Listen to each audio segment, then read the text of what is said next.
This is Paul. Yes. I was just looking at this unlawful entry. Yes. Trespass. Entering someone's property without permission. A burglary. Oh. And then the unlawful detention in medical jurisprudence.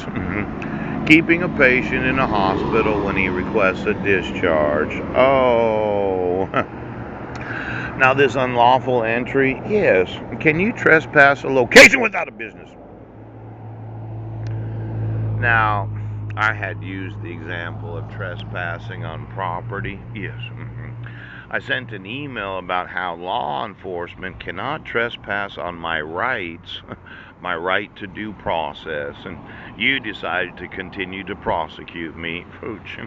But if there's no building permit, if there's no blueprints for the structure because you decided that you were going to unlawfully build a underground city, yes, would that be able to affect a trespass? Pooch. Now, there's a good probability that these trespass laws, yes, are only able to be affected because of your ownership of the property. Pooh.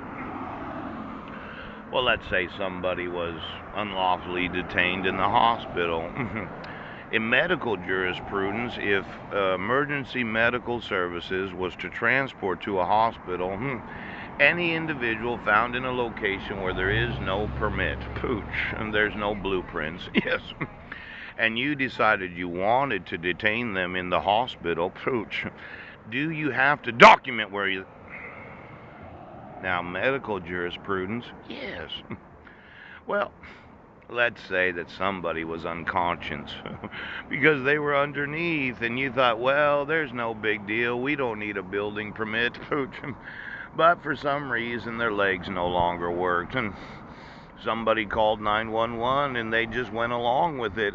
Can you trespass any person? No. Well, that would violate trespass laws. Why don't you give me the hospitals of the United States? You decided to transport somebody from an unlawful location that had no building permit and had no blueprints for it to be built.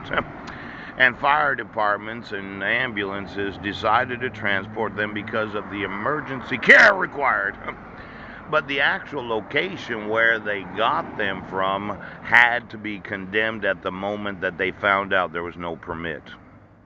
Now, you don't want the military to confiscate your top secret use of the United States Treasury land.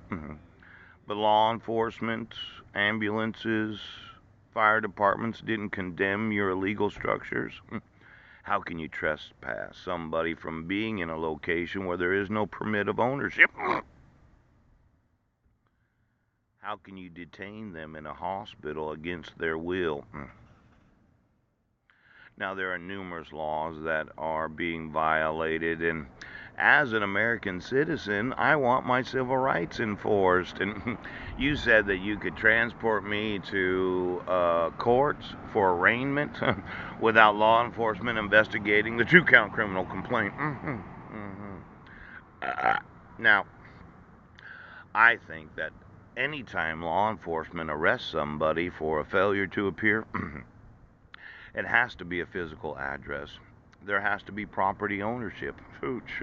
There has to be a permit for the structure to be built. Now, I was arrested at the Salvation Army on January 4th while having breakfast for the two-count criminal traffic citation where I wasn't in Sequim, Washington. But you refused to admit the evidence, Pooch, that I was actually at the Serenity House. Why don't you give me the physical location of every Salvation Army, Pooch, underneath all of them? Now, what would happen if a charity allowed for any structure to be built where there is no blueprint? Salvation Army. Now, why don't you get me the hospitals? Oh, oh, did you want to condemn every structure that doesn't have a permit? Or did you want it all confiscated and given over to the United States Department of Defense? Now, today I'm wanting my sons, and I'm feeling like you don't realize the importance of the laws of the United States. I'm going to sue you for violating Amendment number 4, Pooch. I'm going to sue those in emergency services for refusing to condemn any structure. And for every hospital that just had to have a top secret location, I will sue them for not having the availability of trespassing people from property they don't own.